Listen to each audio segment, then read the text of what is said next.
ये क्या? बाबा, बाबा उठिए ना। बाबा वो देखिए, हमारी गौरी को देखिए। अरे क्या हो गया बिटिया?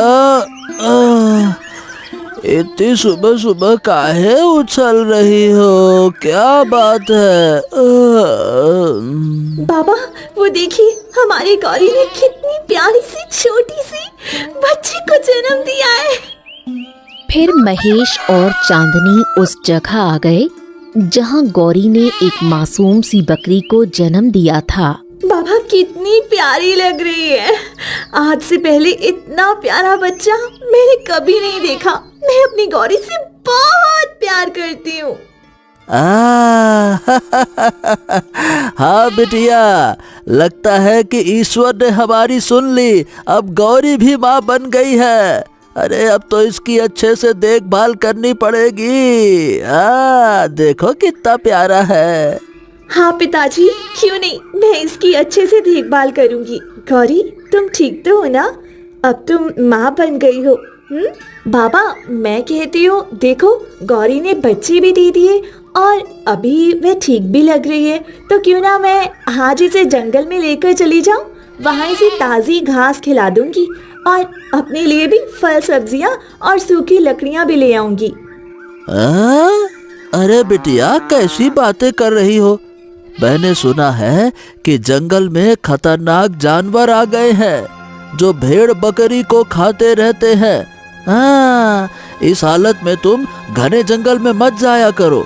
नहीं पिताजी, ऐसा कुछ नहीं होता। आप खामखा डरते हैं। मुझे अभी गौरी और इस नन्हे से बच्चे के साथ जंगल में जाना है। इस बच्चे को मैं दिखा कर लाती हूँ हमारी दुनिया कितनी सुंदर है।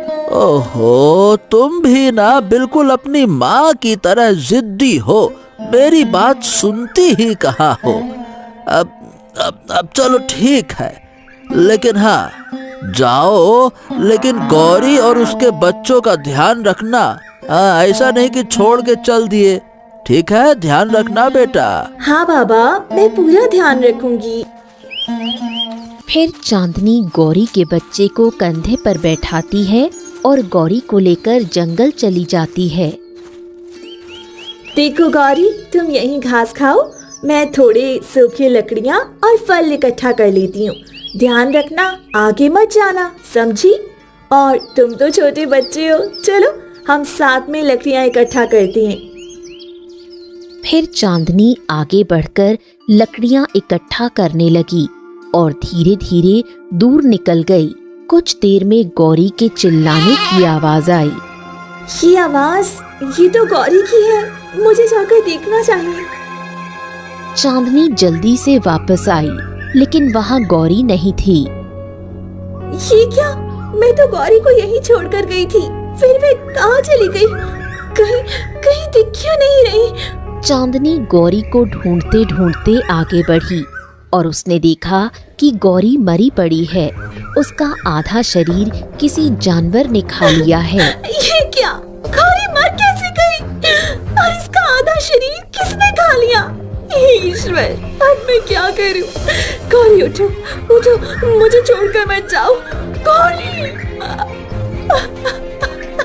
चांदनी फूट फूट कर रोने लगी और थोड़ी देर बाद बच्चे को लेकर घर लौट आई। अरे अरे अरे अरे, क्या हो गया चांदनी बेटा? तुम इतना रो क्यों रही हो? और गौरी कहाँ है? गौरी कहीं दिखाई क्यों नहीं दे रही? कहाँ है? पिताजी, मैं गौरी को घास चराने छोड़कर लकड़ियाँ लेने चली गई, तभी किसी जंगली जानवर ने उसे खा लिया। उसका आधा शरीर खा लिया और आधा छोड़ दिया। मुझे माफ कर दीजिए। अगर आपकी बात मान लेती तो आज गौरी जिंदा होती। मैं ही इसकी कातिल हूँ। अरे अब बेटा देखो जरा इसको, ये बेचारी अपनी माँ को ढूंढ रहा है। अब हम इसकी माँ कहाँ से लाए बेटा? चुप हो जाओ, तुम्हारी माँ मेरी वजह से मरी है। अगर मैं उसे नहीं ले जाती तो वो आज जिंदा होती।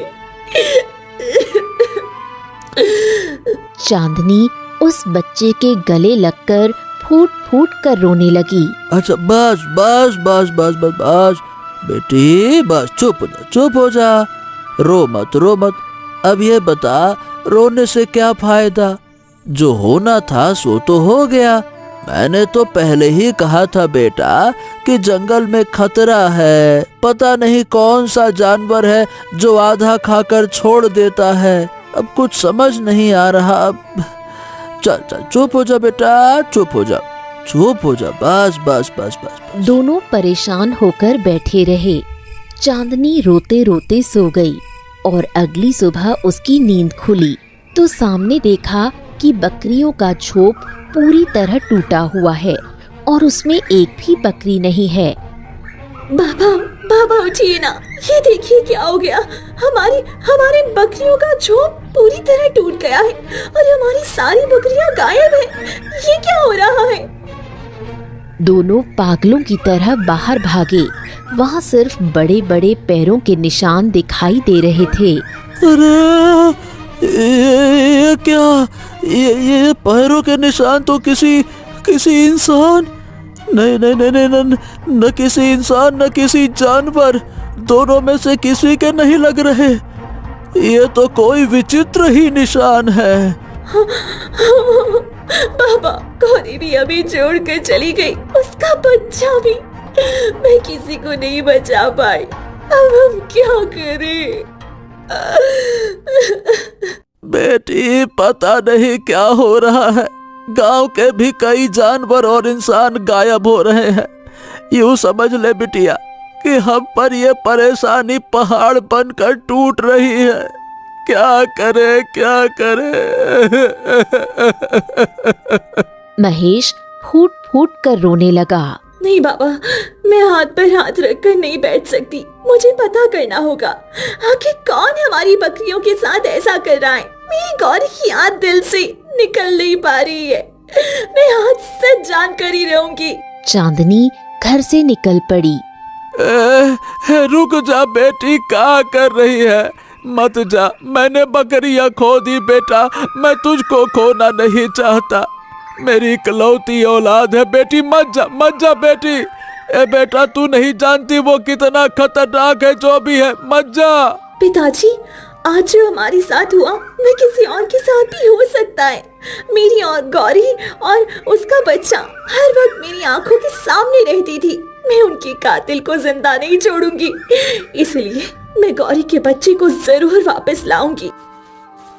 चांदनी जंगल की ओर बढ़ गई। तभी रास्ते में दो गांव वाले बात करते हुए गुजर रहे थे। अरे भाई, तुमने सुना क्या? हमारे गांव के कई मासूम बच्चे गायब हो गए। हाँ, कल तो हरिनाथ का 2 साल का बेटा भी लापता हो गया। बड़ा बुरा हाल है हरिनाथ का, बेचारा रो रो के बेहाल है। वही तो, पता नहीं किसकी नजर लग गई है। पहले जानवर और अब तो बच्चे भी गायब हो रहे हैं। मुझे तो बड़ा डर लग रहा है। उसके बारे में बात करते हुए भी एकदम अंदर से सिहरन उठ जाती है। डर लगता है, न जाने कौन है, कहां से कान लगा के सुन रहा है। पता नहीं, अजीब सा है, कहां से आया है। मुझे तो डर लगता है कि कहीं हमारी बातें सुन ले और हमारे बच्चे को भी ना उठा ले जाए। अरे मैं तो सोच रहा हूँ कि परिवार के साथ गाँव ही छोड़ दूं। अरे कहीं मेरे बच्चों को कुछ हो गया तो मैं तो जीते जी मर जाऊंगा। दोनों परेशान होकर चले गए। दूर खड़ी चांदनी ने सब सुन लिया। क्या ये जानवर इंसानी बच्चों को भी खा रहा है और जानवरों को भी? ईश्वर, मुझे इसका पता करना ही होगा। मैं सबको मरते हुए नहीं देख सकती। अब तक बात सिर्फ बकरी के बच्चों की थी, अब गांव वालों की भी है। चांदनी और अंदर जंगल में चली गई। तभी तालाब के किनारे उसने देखा कि वो ही पैरों के निशान थे जो उसके घर के बाहर थे। वो उन निशानों के साथ साथ रास्ता तय करने लगी। ये निशान तो गुफा के अंदर तक जा रहे हैं और गुफा में तो अंधेरा भी कितना है, पर मुझे कैसे भी करके गुफा के अंदर तक जाना होगा। मैं तो बहादुर हूँ, मैं डर नहीं सकती। वो आगे बढ़ी। अंदर जाकर उसने देखा तो वो चौंक गई। अंदर एक सफेद भेड़िया मांस आग पर भूनकर खा रहा था। ये देखकर चांदनी के पैरों तले जमीन खिसक गई। अरे ये तो सफेद भेड़िया है और ये किसका मांस आग में पकाकर खा रहा है? हे ईश्वर, इतना बड़ा सफेद भेड़िया। चांदनी पीछे जाने की कोशिश करने लगी। तभी भेड़िए की नजर चांदनी पर पड़ी और वो उसकी तरफ आने लगा। ये क्या? ये भेड़िया मेरी तरफ आ रहा है, मुझे यहाँ से भागना चाहिए। भेड़िए ने झपट्टा मारा। जैसे ही भेड़िया चांदनी को छूने वाला होता है तभी तेज झटका लगता है और भेड़िया दूर जाकर गिर पड़ता है। भेड़िया झटका लगते ही मन में असंभव, असंभव, असंभव। भेड़िया तेजी से घने अंधेरे की तरफ भागा। ये क्या हो रहा है? हाँ, उसने मुझे मारने की कोशिश की, फिर मैं बच कैसे गई? और वह इतना दूर जाकर कैसे गिरा? ये सब क्या हो रहा है? मुझे इसका कुछ समझ में क्यों नहीं आ रहा है? वो आसपास देखती है। इंसानी शरीर की हड्डियां आसपास बिखरी पड़ी थीं। ये देखने में जरूर भेड़िया था, परंतु उसकी आंखें मुझे नहीं लगी कि वह भेड़िए की थी। अगर वो भेड़िया होता तो मुझे खा लेता, ऐसे छोड़कर नहीं भागता। परंतु उसने मेरी गौरी और उसके बच्चों को भी मारा। क्या करूं, क्या नहीं, कुछ समझ में ही नहीं आ रहा है। फिर चांदनी मायूस होकर घर लौट आई। ए बिटिया, तुम बड़ी परेशान थी, क्या बात है? घने जंगल की तरफ गई थी, क्या कुछ पता चला बेटा? क्या करूं, क्या नहीं, कुछ समझ में ही नहीं आ रहा है। अगर पिताजी को बता दिया कि मैंने सफेद भेड़िया देखा और उसने मारने की कोशिश की तो वो मुझे कल से उसको ढूंढने नहीं जाने देंगे। मुझे झूठ बोलना पड़ेगा। पिताजी, मैं गई तो थी ढूंढने, लेकिन डर गई और सोचा कहीं वो मुझे मार ना दे, आप अकेले रह जाओ, इसीलिए मैं नहीं गई। ये तुमने बहुत सही किया बेटा। वैसे भी मैं तुम्हारे बिना नहीं रह सकता। देख बेटा, भले ही हमारी गौरी और उसका बच्चा चला गया, बकरियां चली गईं, लेकिन कम से कम तुम तो मेरे साथ हो। जो बचा है उसकी कदर करना ज्यादा जरूरी है ना? चलो बेटा, आजा, अंदर आजा, अंदर आजा। रात बीत गई। चांदनी पूरी रात गहरी सोच में गुम थी, जैसे उसके दिमाग में कुछ तो चल रहा हो। आधी रात हो गई थी। नींद उसकी आंखों से बहुत दूर थी। आधी रात को बहुत प्रयास के बाद भी जब नींद नहीं आई तो वो चुपके से घर से निकल गई और चलते चलते घने जंगल की तरफ बढ़ गई।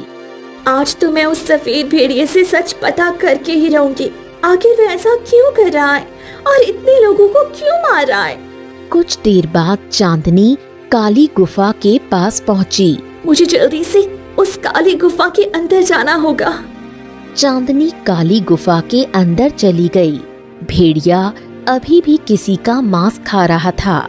ये देखकर चांदनी उसके सामने जाकर खड़ी हो गई। तुम ये क्या कर रही हो? तुम इस तरह जानवरों और इंसानों को मार कर नहीं खा सकते। तुम यहाँ क्यों आई हो? यहाँ से चली जाओ, वरना मैं तुम्हें जिंदा नहीं छोड़ूंगा। फिर भेड़िया चांदनी पर एक और बार हमला करता है। तभी अचानक तेज झटका लगा और भेड़िया दूर जाकर गिरा। तुम्हारे अंदर ये झटका कैसा लगा है? ये क्या है जिसकी वजह से मैं झटका खाकर दूर गिर जाता हूँ? मैं तुम्हें मार क्यों नहीं पा रहा? मैंने इतने इंसानी बच्चों और जानवरों को मारा, फिर मैं तुझे क्यों नहीं मार पा रहा? क्या है तू? तुम मुझे मार नहीं सकते क्योंकि मेरे अंदर ऐसी शक्तियां हैं जो तुम्हारे अंदर नहीं है। क्योंकि मैं एक इंसान हूँ और इंसानी शक्ति सब पे भारी होती है और मैं तो बहादुर भी हूँ। अब तुम खुद को ही देख लो, मेरे सामने टिक भी नहीं पा रहे हो। इंसान? भेड़िए की आंखों में कई रंग बदले। जिसको चांदनी ने अच्छे से महसूस किया। भेड़िया जाने लगा। तभी चांदनी उसके सामने आकर खड़ी हो गई। देखो, तुम जो कर रहे हो वो सही नहीं है। तुम अच्छे दिल के लगते हो, जरूर किसी मजबूरी में ये सब कर रहे हो। मेरे पास गाय और 4 बकरियां थी, इसीलिए जानवरों की जबान और उनके दिल को मैं पढ़ लेती हूँ। तुमने मेरी बकरी गौरी और उसके बच्चे को खा लिया, इसीलिए मैं यहाँ आई हूँ ताकि तुम किसी और बकरी को और किसी के बच्चे को नुकसान न पहुँचाओ। ये बताओ, तुम्हें मुझसे डर नहीं लगता क्या? यानी कि आज तक किसी ने मुझसे इस तरह से बात करने की कोशिश नहीं की। सब लोग मुझे मारने के लिए दौड़ते हैं। जो भी देखता है बस डंडा, पत्थर, हथियार, चाकू, तलवार, ये सब लेके मेरे पीछे दौड़ पड़ते हैं।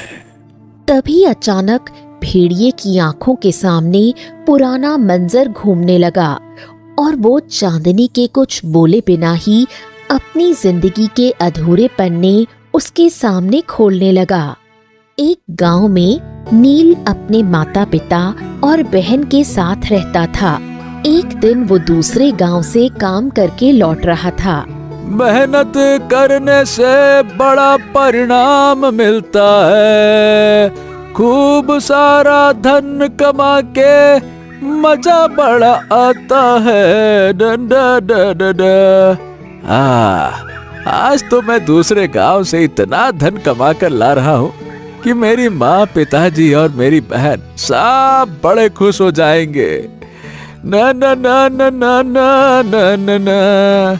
नील खुश होते हुए अपने घर आया, लेकिन घर में कोई नहीं था। माँ, पिताजी, अरे बहन, कहाँ हो तुम तीनों? अम्मा, ओ पिताजी, क्या बात है, कहीं कोई दिखाई क्यों नहीं दे रहा? कहाँ हो? तभी गांव वाला सुजीत भागते हुए आया। नील, ए नील, अरे नील, तुम यहाँ हो?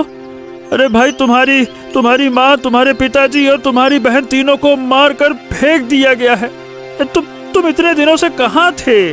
क्या आप ये कैसी बातें कर रहे हैं? भला मेरे माँ, पिताजी और बहन को कौन जान से मार सकता है? नहीं नहीं नहीं नहीं, ऐसा नहीं हो सकता। मुझे उनके पास जाना है। अरे बात ये है कि तुम्हारे पिताजी ने शायद किसी से दुश्मनी कर ली थी। उन्होंने तुम्हारे पिताजी को जान से मार दिया और तुम्हारी माँ और बहन को भी जाते जाते मार कर फेंक दिया। तालाब के किनारे उनके शव पड़े थे। अब तुम नहीं आए तो हम गांव वालों ने मिलकर उन्हें श्मशान तक पहुंचाया था। क्या? नहीं नहीं नहीं नहीं नहीं नहीं नहीं, ऐसा नहीं हो सकता। मेरे माता पिताजी और मेरी बहन मुझे छोड़कर नहीं जा सकते। ये बताओ ऐसा किसने किया ये सब? अब देखो, मुझे ये तो नहीं पता, शायद तुम्हारे पिता ही जानते होंगे, लेकिन अब भैया वो तो इस दुनिया में रहे नहीं। फिर सुजीत वहाँ से चला गया। नील फूट फूट कर रोने लगा। अरे माँ, पिताजी,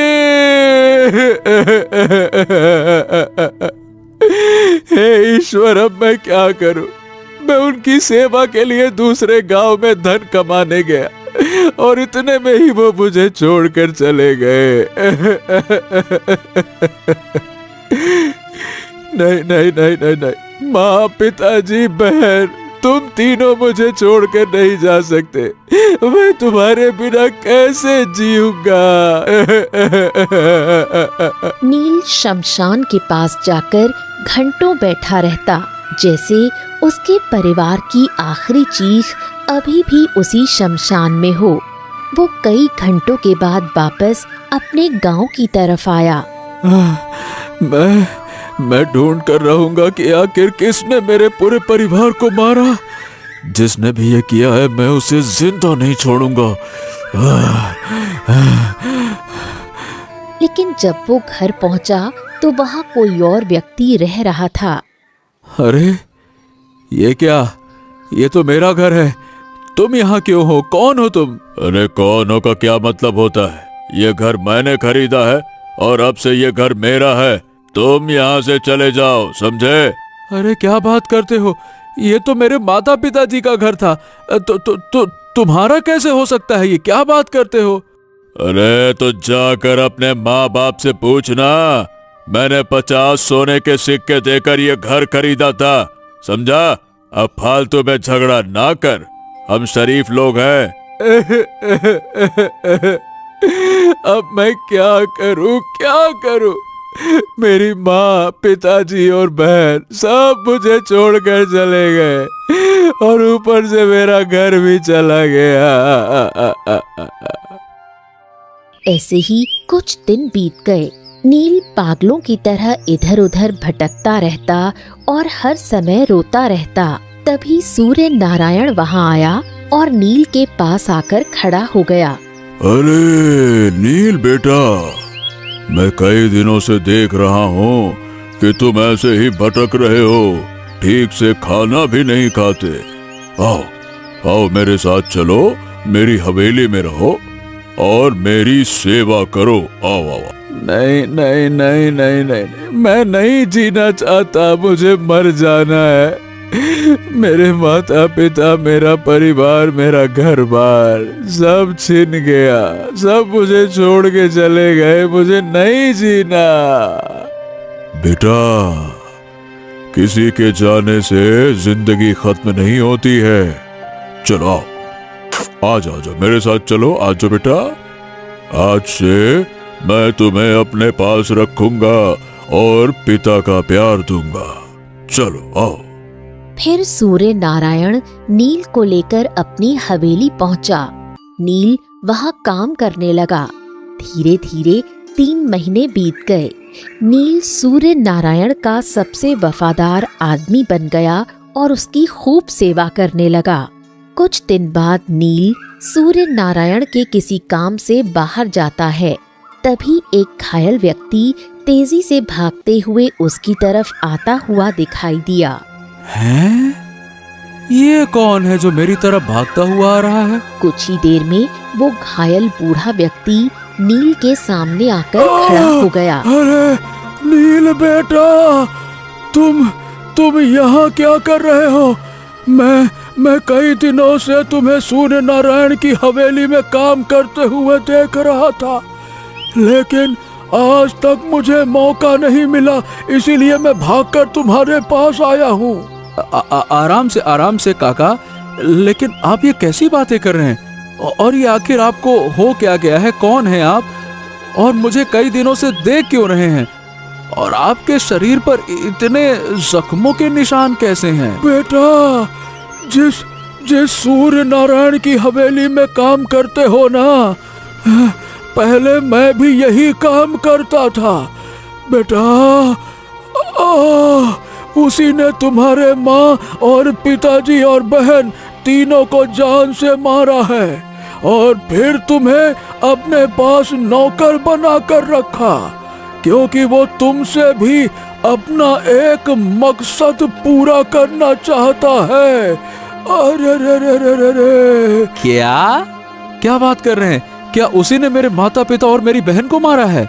हाँ बेटा, और मैं यही बात पूरे गांव वालों को बताना चाहता था, इसीलिए उसने मुझे तहखाने में बंद कर दिया था।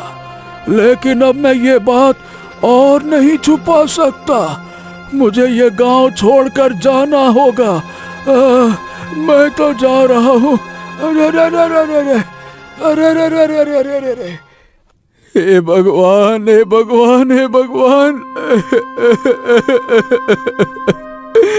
यानी कि इतने दिनों से मैं जिस आदमी की सेवा करता रहा, उसी ने मेरे पूरे परिवार को मार दिया। मैं उसे जिंदा नहीं छोड़ूंगा, मैं उसे खत्म कर दूंगा, मैं उसे।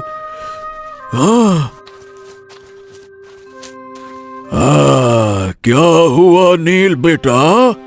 आज तुम बड़े घबराए हुए लग रहे हो, क्या बात है? अरे आपने मेरे पूरे परिवार को मार दिया और फिर मुझे अपने यहाँ नौकर बनाकर रखा। मैं आपको जिंदा नहीं छोड़ूंगा मैं। अच्छा, तो तुझे सच्चाई पता चल ही गई, लेकिन अब तू मेरा कुछ नहीं बिगाड़ सकता।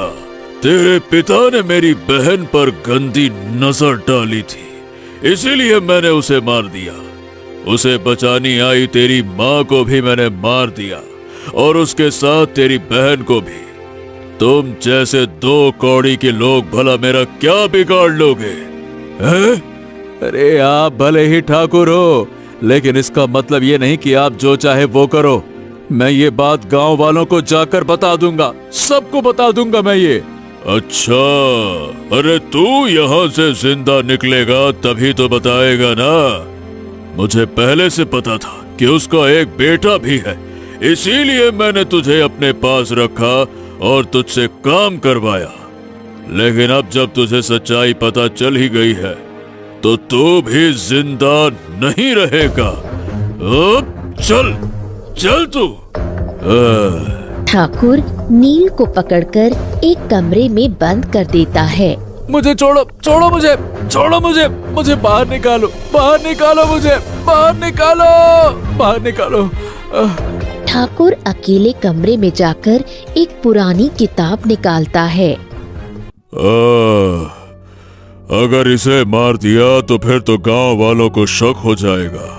पहले जैसे तैसे इसके परिवार की मौत को छुपाया था, इसे तो ऐसी सजा देनी होगी कि कोई मुझ पर शक न करे।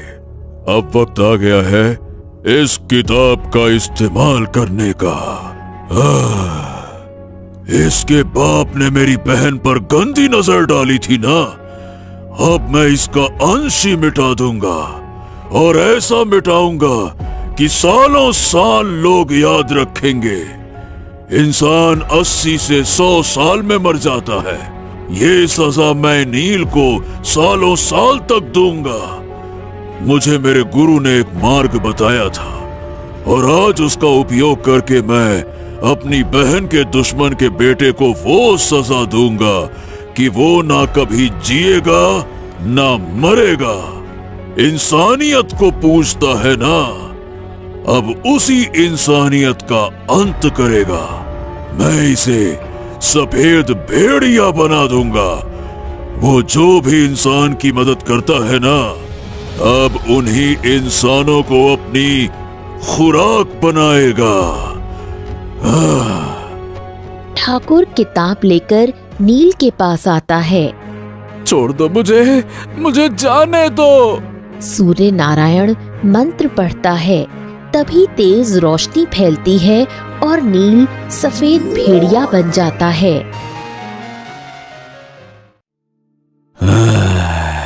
और तब से मैं इसी रूप में हूँ। अगर मैं इंसानी मांस या जानवरों को ना खाऊं तो मैं मर जाऊंगा। इसीलिए मुझे ये करना पड़ता है। तुम्हारे साथ बहुत गलत हुआ है, इसमें तुम्हारी कोई गलती नहीं है।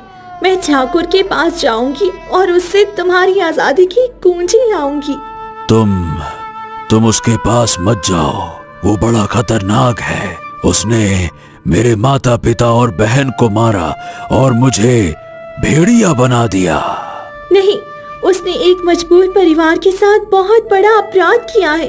मैं उसकी किताब हासिल करके रहूंगी। उसी किताब में तुम्हें ठीक करने का तरीका भी मिलेगा।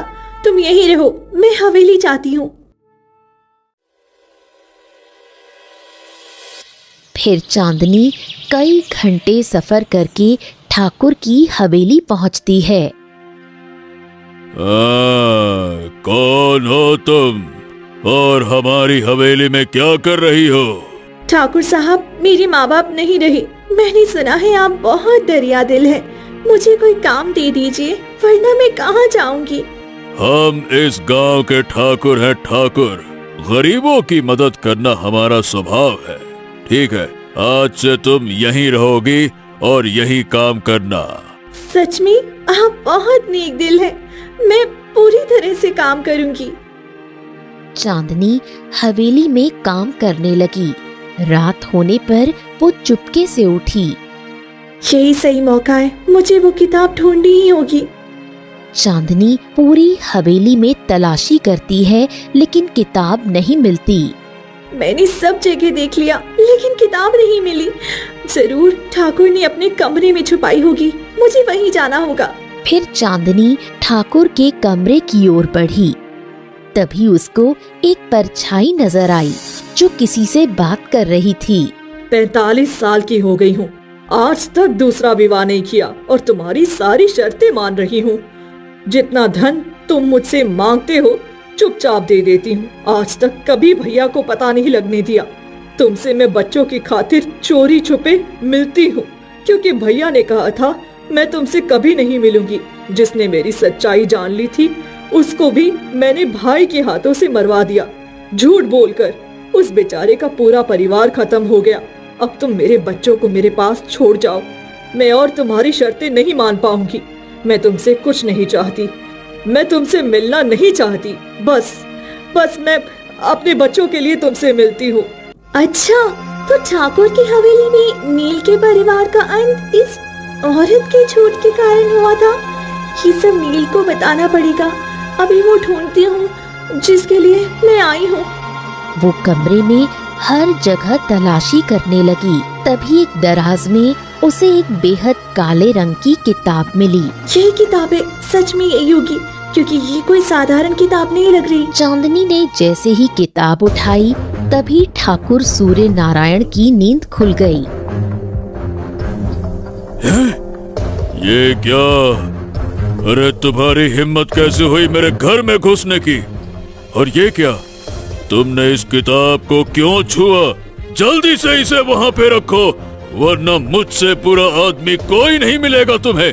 रखो इसको वहाँ पर। तुमने नील के साथ जो गलत किया है उसकी सारी सच्चाई मुझे पता चल गई है। अब मैं नील को ठीक करके ही रहूंगी। तुमने उस बेचारे के साथ और उसके परिवार वालों के साथ बहुत गलत किया है। ए लड़की, मुझे धोखा देने की कोशिश मत कर।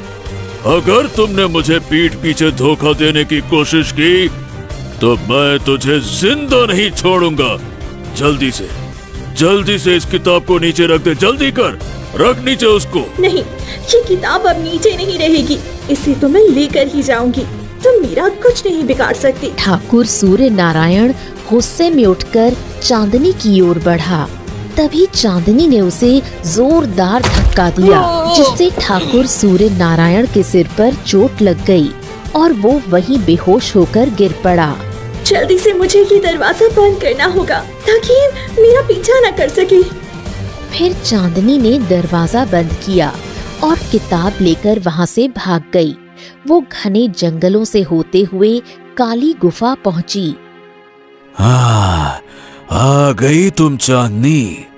मुझे तो लगा था कि उसने तुम्हें भी जान से मार दिया होगा। अरे, वह मुझे जान से कैसे मार सकता है? वह क्या समझता है कि इस दुनिया में सिर्फ पाप ही चलता है? देखो, मैंने तुम्हारे लिए वह किताब हासिल कर ली है। अब कुछ ही देर में तुम इंसान बन जाओगे।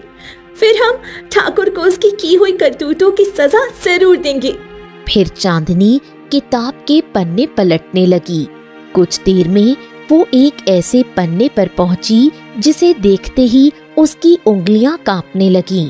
अरे, ये क्या? ये तो सच में बहुत ही काले जादू की किताब है।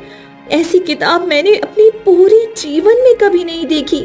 और ये मंत्र सफेद भेड़िया को फिर से इंसान बनाने वाला है। अब मैं ये मंत्र बोलती हूँ। अब देखो, मुझे नहीं लगता कि मैं इंसान बन पाऊंगा। चिंता मत करो, तुम जरूर इंसान बन जाओगी। मैं अभी ये मंत्र पढ़ती हूँ। चांदनी मंत्र पढ़ने लगी। तभी अचानक तेज रोशनी फैली और नील अपने इंसानी रूप में आ गया। उसे देखकर नील बहुत खुश हुआ। ये क्या? हाँ, मुझे यकीन नहीं हो रहा कि मैं इंसान बन गया। हाँ, मुझे लगा था कि मैं पूरी जिंदगी इसी तरह भेड़िया बनकर ही जीऊंगा। बहुत बहुत धन्यवाद तुम्हारा। अब तुम ठीक हो गए हो, लेकिन चलो, अब हमें ठाकुर को सबक सिखाना है। मैंने उसे कमरे में बंद कर दिया है, लेकिन उसने जो किया है उसकी सजा उसे मिलनी ही चाहिए। और एक बात बतानी थी, ठाकुर को भी वो ही पता लगा जो उसको बताया गया। मैं कुछ समझा नहीं। चांदनी ने मधुलिका की सारी बात नील को बता दी। हाँ, नहीं नहीं नहीं नहीं नहीं नहीं नहीं, इसका मतलब ये सब मधुलिका का किया धरा था। मेरे पिताजी झूठे इल्जाम में मर गए और माँ और बहन भी। आज तक किसी को सच पता ही नहीं है। मैं ठाकुर को गलत समझता रहा, परंतु मर्द तो मर्द होता है ना। बहन के बारे में जब कोई गलत बोलता है तो इंसान को गुस्सा आ ही जाता है। और मधुलिका ने ठाकुर को उकसाया पिताजी को मारने के लिए, ताकि पिताजी उसकी और उसके छोड़े हुए पति की सच्चाई ठाकुर को ना बता दें। अभी सजा देने का समय है। उस ठाकुर को एक बार सच जान लेना चाहिए था। उसने कितना जुल्म गांव वालों पे किया। मेरी बकरी मर गई, कितनी कोख उजड़ गई, तो ठाकुर भी बराबर का जिम्मेदार है। उसको तो सजा मिलके ही रहेगी। हाँ, तुम ठीक कहती हो। चलो चलते हैं, चलो। फिर नील और चांदनी दोनों वहां से निकल पड़े। कुछ ही देर में दोनों हवेली पहुंचे। तुम सब यहाँ क्या कर रहे हो? क्या तुम भूल गए?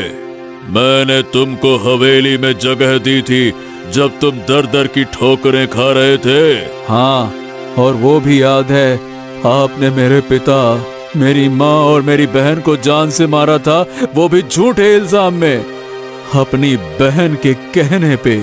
चांदनी ठाकुर को सारी सच्चाई बताती है। मधुलिका सिर झुकाए खड़ी थी, जैसे उसके पास बोलने को कुछ न हो। राजा के पास चलो नील, इसको इसके किए की सजा मिलनी चाहिए। अरे रहने दो चांदनी, इसको इसकी गलती का एहसास हो गया। अब ये हर पल मरेगा। इसको मारने की जरूरत नहीं है। ये खुद ही खुद को नोच डालेगा शर्मिंदगी के कहर से। इसको अपने आप मरने दो। चलो। फिर चांदनी और नील हवेली से बाहर आ गए। चलो चांदनी, तुम्हारा बहुत बहुत धन्यवाद। मैं सिर्फ तुम्हारी वजह से इस भयानक रूप से आजाद हो पाया हूँ, और अब मैं एक अच्छा जीवन जी पाऊंगा। तुम्हारा बहुत बहुत धन्यवाद। नहीं, ये तो तुम्हारा हक था। तुमने बहुत कष्ट झेला है। अब मुझे अपने पिताजी के पास जाना होगा। वे बहुत चिंता कर रही होंगी, पता नहीं किस हालत में होंगी। कहीं वे कोई गलत कदम ना उठा ले। वैसे भी भेड़िए के डर से वे बहुत परेशान रहती थी। तुम अपना ध्यान रखना चांदनी। फिर चांदनी वहां से निकल पड़ी। कुछ ही देर में वो अपने घर पहुंची, जहां महेश पागलों की तरह रो रहा था। क्या हुआ पिताजी, आप रो क्यों रही हैं? अरे कहाँ चली गई थी बेटा तुम? मुझे तुम्हारी बड़ी फिक्र हो रही थी बेटा। तुम ठीक तो हो ना? मुझे लगा था कि शायद उस जानवर ने तुमको भी खा लिया होगा। ठीक तो हो ना बेटा? तभी चांदनी ने रोते हुए सारी सच्चाई अपने पिता को बता दी। ये सुनकर महेश भावुक हो गया। क्या इतना बड़ा हादसा हुआ? बाप रे बाप, ये तो बहुत बड़ी घटना है। लेकिन चलो, अंत भला तो सब भला। अब हमारे गांव से सारी तकलीफें खत्म हो जाएंगी। हाँ पिताजी, अब किसी को डरने की कोई जरूरत नहीं है। हमारी गौरी की आत्मा को भी अब शांति मिल जाएगी, क्योंकि हमने उसे न्याय दिला दिया है। हाँ हाँ, क्यों नहीं बेटी, तुम तो बहुत बहादुर हो। तुमने कर दिखाया।